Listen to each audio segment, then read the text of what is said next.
Hi, and welcome to my fifth observation um, video log. This week I got to experience two new classes.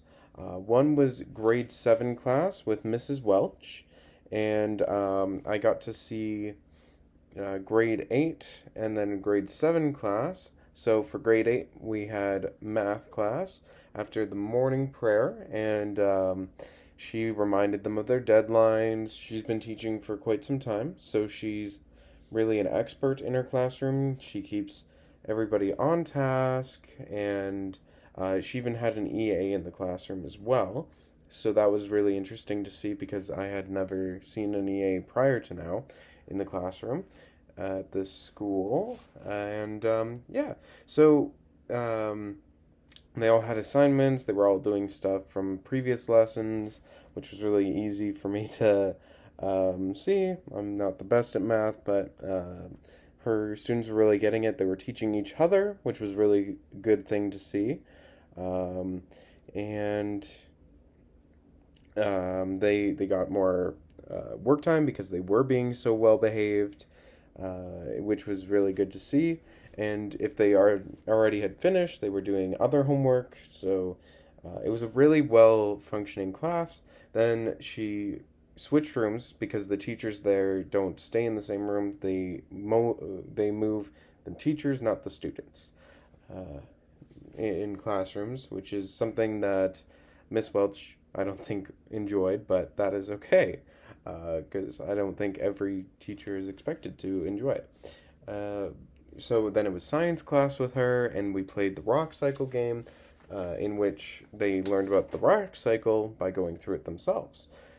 And this is the sheet that they were given, so they would record where they are and go all the way through until the end. So 13 steps, or 18 steps, I mean, where they roll a die at a station and see if they stay there, if they move to the next.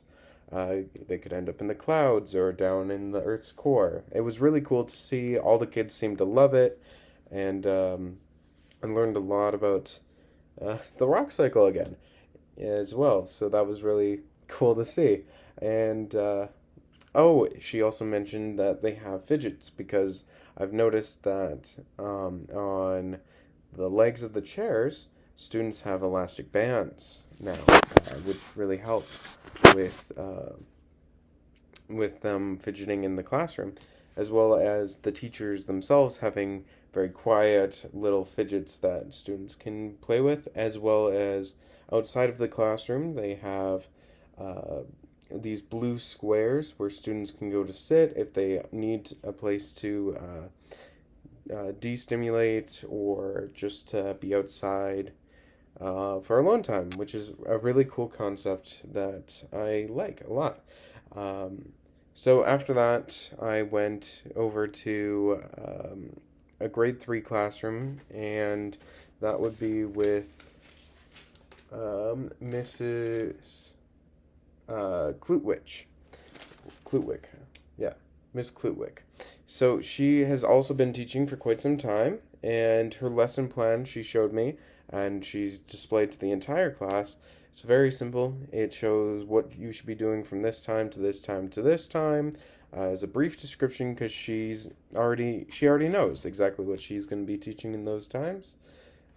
She just needs something to keep her on schedule, which was really cool. She was very open about her teaching methods, and she teaches grade 3.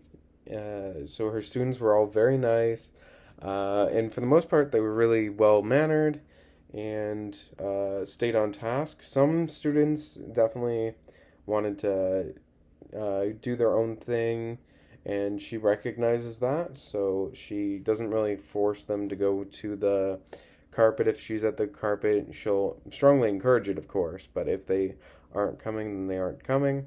Uh, and they all seem very much to have their attention on her and not on their own thing when she is talking, which is a very, very good thing to see in a grade 3 classroom.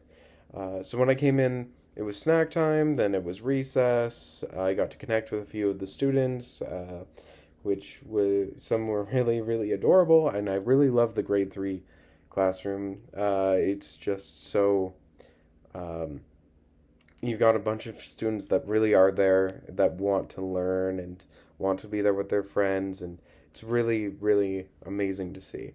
So then, yeah, I also got to see grade 3 math. They did, I want to say Mad Minutes, but it's not Mad Minutes because they are working on their own time, not against a minute clock to finish as many questions. It's how many questions they can finish, and trying to beat their own times, which is really nice to see.